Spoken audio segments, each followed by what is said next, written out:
What's up, guys? Welcome back to the Team Solemn Circus live video. It's on the left side here. We have Yubel going up against Memento. This is going to be the top 8 match of the OTS Championship.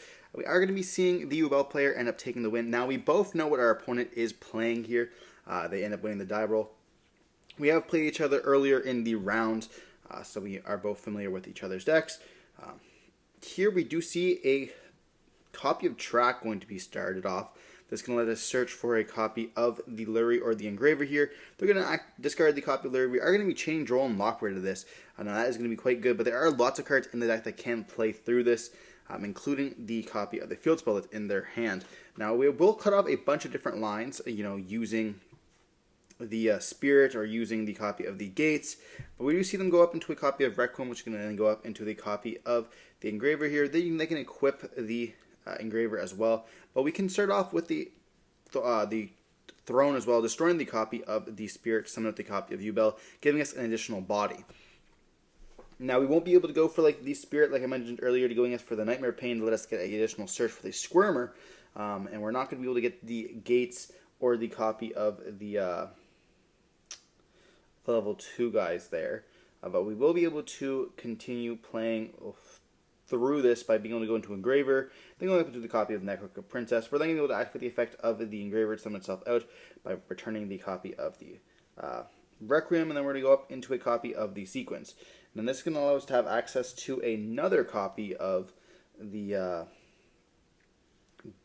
Fusion, being an Aerial Eater, which can then dump a copy of whatever it really wants. We can actually dump the copy of a Shavara, which can trigger if we do play the Trap, which I know we do play, but we are going to be linking away into a Yama, which can then add back, giving us more access to that copy here of the Shavara. We can also go up into a Rage, giving us different interactions, but we do ask what do we know in hand. And they have not normaled yet, so if they go into a Fiend, they will be able to go up into that. But they can also use the Aerial Eater to banish, to summon itself out. Then you actually use the copy of Shavara to pop that instead. Or if we have a Trap, we can set that to summon out the copy of Shavara to give us access to a Caesar as well here.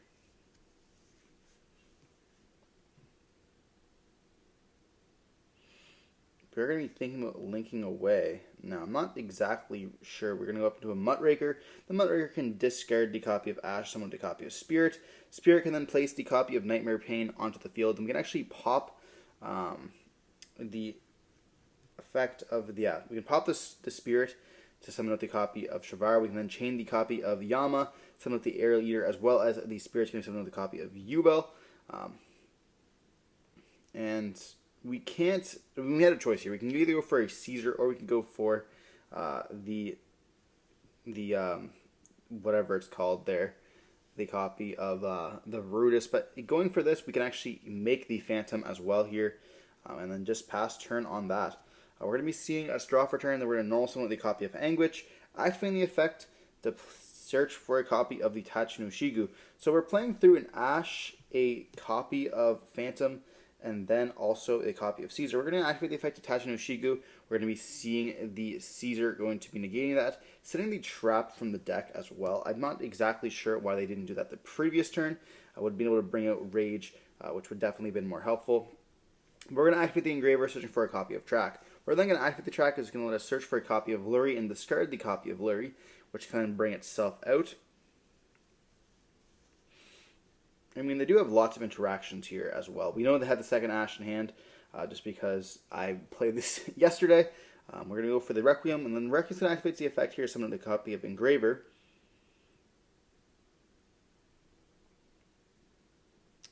And we can then place the copy of Requiem onto itself, onto the Engraver there, which then we can activate the effect of the Engraver to send the copy to destroy the Caesar, which is most likely going to bait the Yubel at this point.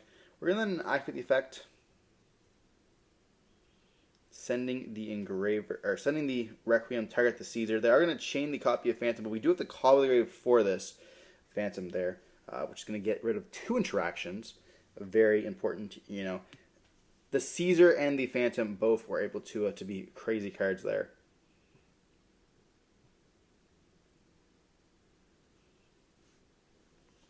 But now we have to go up into a copy of Sequence, and we can activate the effect of the Sequence. Now, if they would have set the trap the previous turn, they would have also been able to have the Rage, which Rage could then immediately link using our copy of the Sequence, and not letting us activate the effect at all there. We're going to open to a copy of the Aerial Eater. Aerial Eater is going to get hit with an Ash Blossom, which is quite good here, because we want to send the copy of Goblin to be able to kind of continue our plays. But we do have the ability to go into a copy of Caesar here, because we have not used the Engraver to summon back out.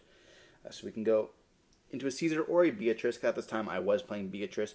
Beatrice can then dump the copy of the Fusion spell, which can then pop the Beatrice or the Sequence to kind of let us continue our plays. So we're going to put back the Lurie to summon up the copy of Engraver.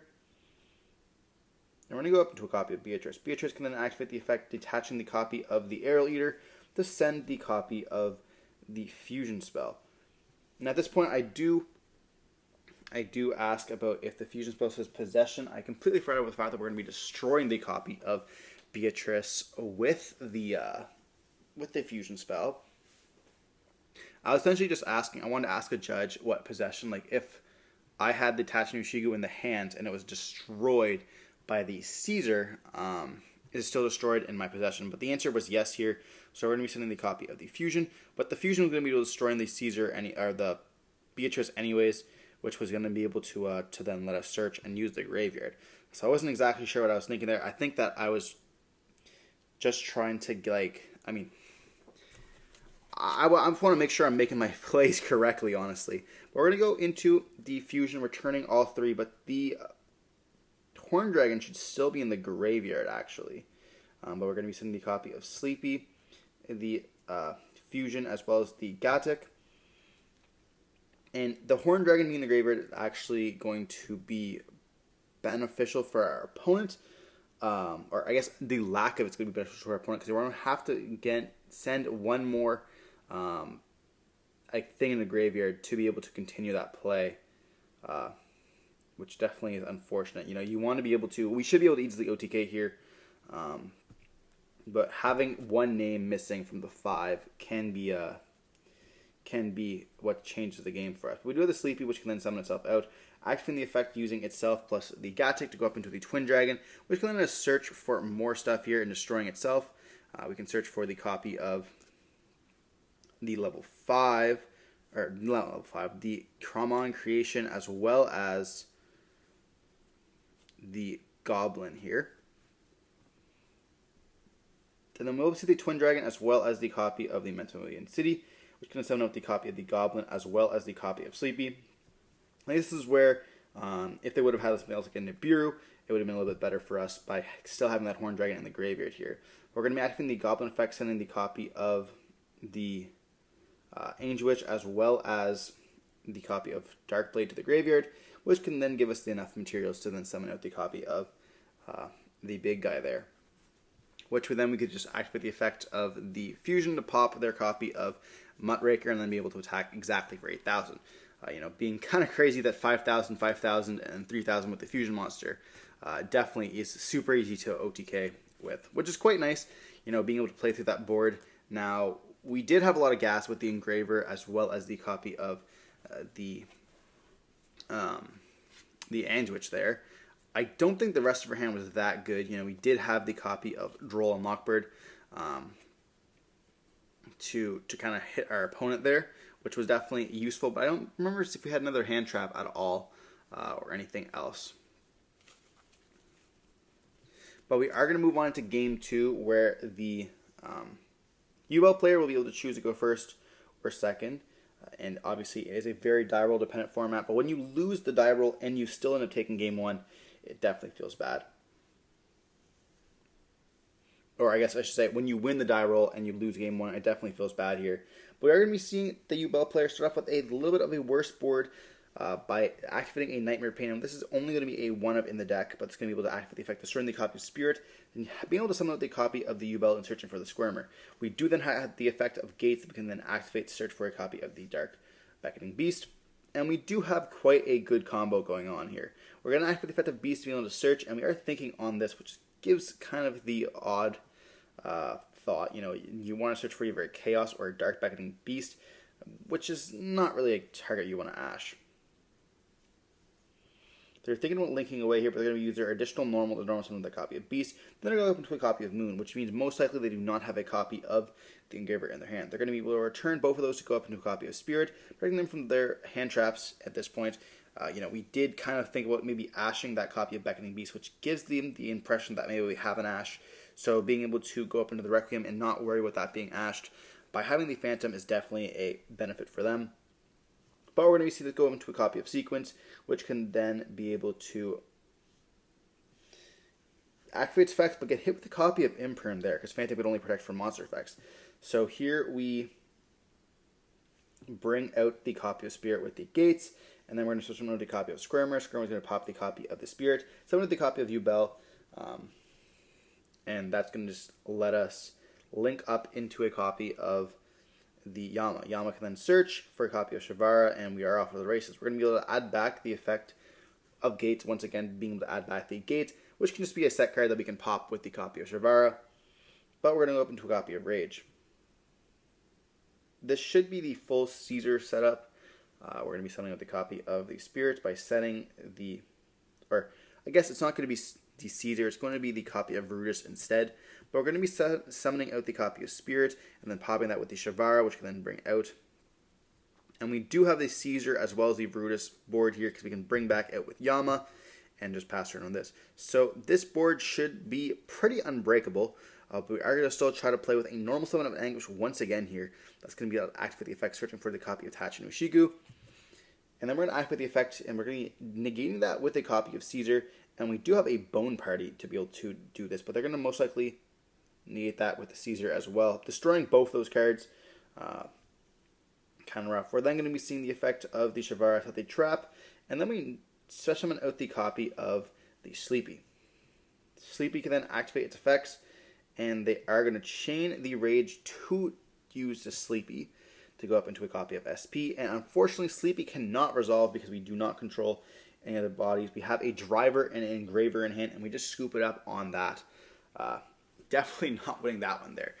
Going to be a pretty unbreakable board of an Omni Negate, a Monster Negate, or Monster Turned Effect Negation, and then a double Caesar and a Rage is quite impressive. Not even needing the access to the Desiree. But I don't know. I found that Yubel has a crazy deck. The ceiling of that deck is absolutely insane. We mentioned it before, but the Necro-equipped Princess, as well as the Aerial Eater, gives them just so much they can play with, especially Aerial Eater, being able to actually send anything that they're missing, either being a Lotus, being a Spirit, whatever, being able to send even the copy of Shavara, which can then trigger its effects, sending the Trap card. It also is a level 6, which can play through it quite nicely by putting back, or banishing a copy of Yubel, or Spirit of Yubel, and then any other Dark, which is normally the Necro-equipped Princess, both being Dark Fiends. But these two TCG exclusive cards just make the deck feel so much better when you are playing it. So if anyone wants to pick up Yubel, I definitely recommend doing it. If Snake Eyes gets hit on the ban list, which hopefully it will be, maybe banning an OSS or hitting that down to a limit of 1 Ash, and then maybe banning Flamberge could be quite nice, and we could see that Yubel most likely will be one of the best decks on the Carbon format. Being definitely boosted already as it is, but we're going to be seeing a special amount of the Tachi no Shigu, and then we're going to be activating its effects. It's going to get hit with a copy of the Veiler here, and we chain the copy of the Fusion spell, being able to dodge it by sending itself alongside a copy of the Combined Creation. We're then going to be able to resolve the copy of the Tachi no Shigu, destroying the effect, or destroying the Twin Dragon here, which means we won't be able to search for 2 cards, but we will be able to dump up to a level 7. So we're going to dump the copy of Gatic, Sleepy, alongside a copy of Goblin and Mace, but we do have one of them in the hand, which is going to be the Mace. So only sending the copy of Goblin here. We're then going to be able to activate the effect of the Gatic as well as the Twin Dragon to summon out a level 6 or lower, alongside summoning out the copy of the Gatic here.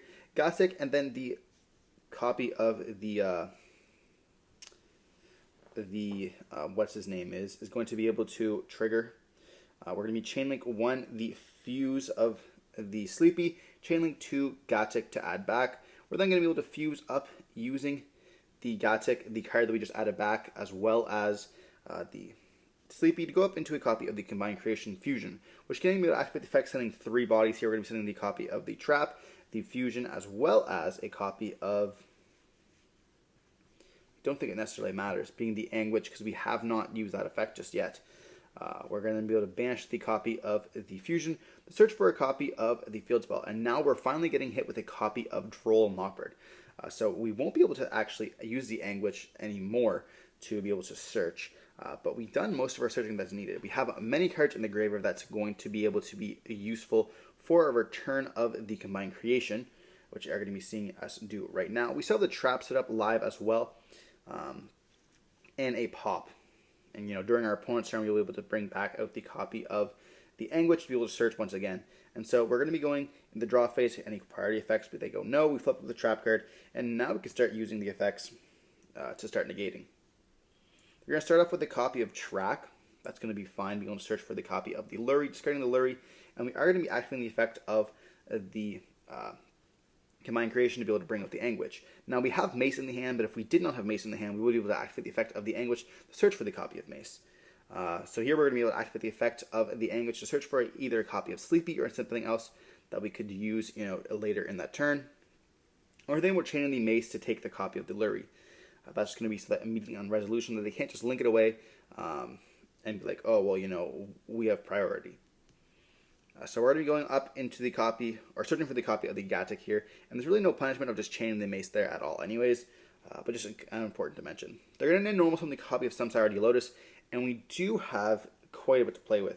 So Samsara Lotus as well as the Spirit of Yubel are both going to be able to be hit with the copy of the Trap, but here they're going to go Squirmer, summon up both of them. Here we're going to be activating the effect of the copy of the Fusion to destroy both those cards to be able to summon itself out, and then we're going to also activate the effect of the Field Spell to summon back the copy of the